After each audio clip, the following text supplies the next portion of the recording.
With 2016 finally coming to a close, and I repeat, finally, we can now reflect on the past year.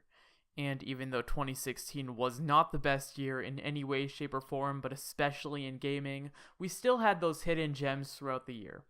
Hey guys, this is Nick, and in today's video, I'm going to be covering the top 10 games released in 2016. Warning, if you disagree with my order, know that this is my opinion, and I'm not stating this as a fact. If you think a game that isn't on the list deserves to be in the top 10, then you're allowed to think that. Also keep in mind that I'm not going to be including games that had a poor release, meaning games that were poorly optimized, buggy, and or not finished when they were released. Without further ado, let's get into the top 10. At number 10, we have Abzu. Abzu is an indie game released in August of 2016. In this game, you get to explore the beauty and the mystery of the ocean and everything it has to offer.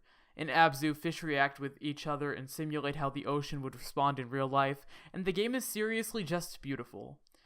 There's not much I can say that wouldn't spoil this game, but it's seriously a great pickup. The game has 92% positive reviews on Steam, which is a great rating, and it's priced at $20. And I would highly recommend this game just because of the type of experience it gives you. It's a rare gem that's hard to make, and that's why it made this top 10.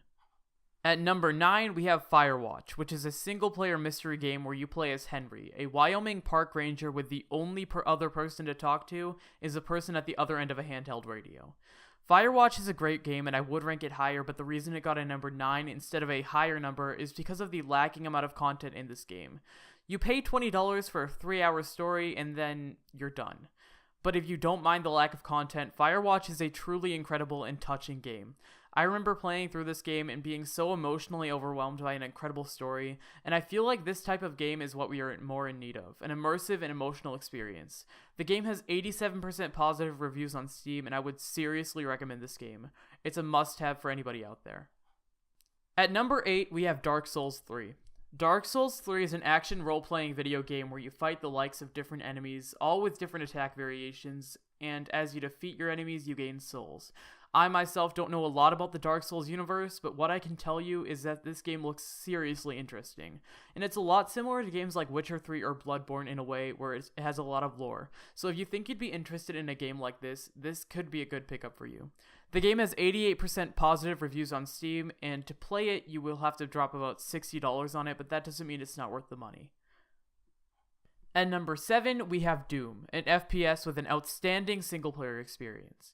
In Doom, you play as the Doomslayer, a man who has to fight his way through a research base transformed into, well, the underworld. Doom was released back in May of 2016 and was praised for its single-player campaign, not so much its multiplayer due to the fact that most people said it felt like a COD copy, but overall was a great reboot to the original Doom series back in the 90s. The game has 92% positive reviews back on Steam, which is really high, and that's why it got number 7 on this list. At number 6, we have Titanfall 2. Titanfall 2 was a game released by Respawn Entertainment and EA in October of 2016, and was the sequel to 2013's flop Titanfall. But Titanfall 2 improves on every single aspect of Titanfall, and it includes a single-player campaign, which the original Titanfall did not. However, sadly, Titanfall 2 has not been selling as well as it should be due to its unfortunate release date that put it right between Battlefield 1 and Infinite Warfare. Titanfall 2 has an 8.7 on Metacritic. I'm using Metacritic because Titanfall is not on Steam, and it's overall a great game, which is why it got number 6 on this list. At number 5, we have Battlefield. Battlefield 1 was released by DICE and EA in October of 2016, focusing on the battles of World War I. The single player does a good job of capturing what World War I was like for the soldiers that served, but the multiplayer was the main focus of the game, and as far as I'm concerned, they did an incredible job.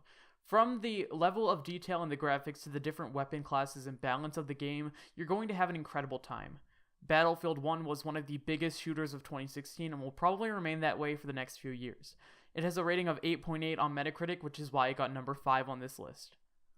At number 4, we have The Walking Dead: A New Frontier. The Walking Dead: A New Frontier is the third season of Telltale Games series The Walking Dead and premiered on December 20th of 2016.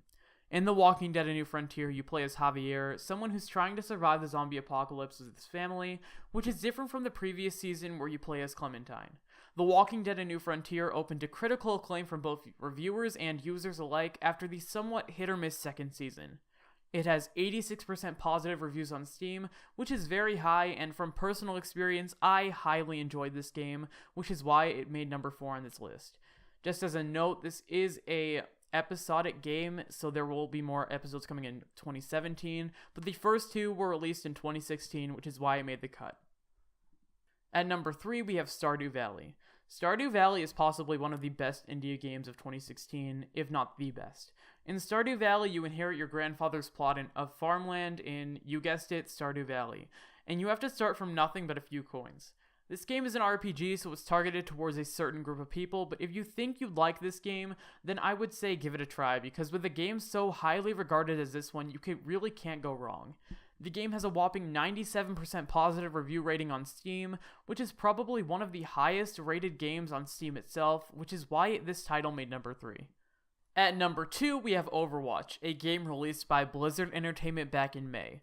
Overwatch is a first-person shooter, and what makes it so different from other shooters is the characterization of each different character, giving each character a different backstory and style, as well as different attack patterns, weapons, and abilities.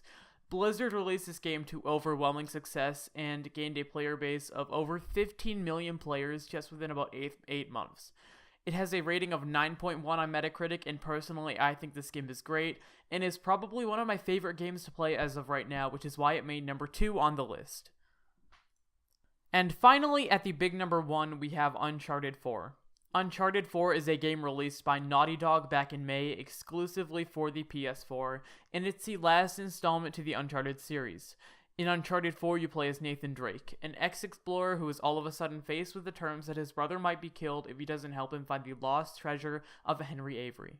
The game was released to critical acclaim, praising mostly the storyline, although it does have a multiplayer mode. Most say the multiplayer feels somewhat half-baked. But nonetheless, Uncharted 4 is an amazing adventure game and probably one of the best campaigns I have seen in a long time. It has a rating of 9.3 on Metacritic, which is extremely high for any game out there, and if you own a PS4, you're definitely missing out if you have not yet played the game. That's just about it for this video. Tell me what you thought of the order down below in the comments. If you liked the video, please make sure to leave a like, and if you didn't, go ahead and leave a dislike. And for now, that's about all for me, and I hope you guys all had a great New Year's, and here's to a better 2017, hopefully.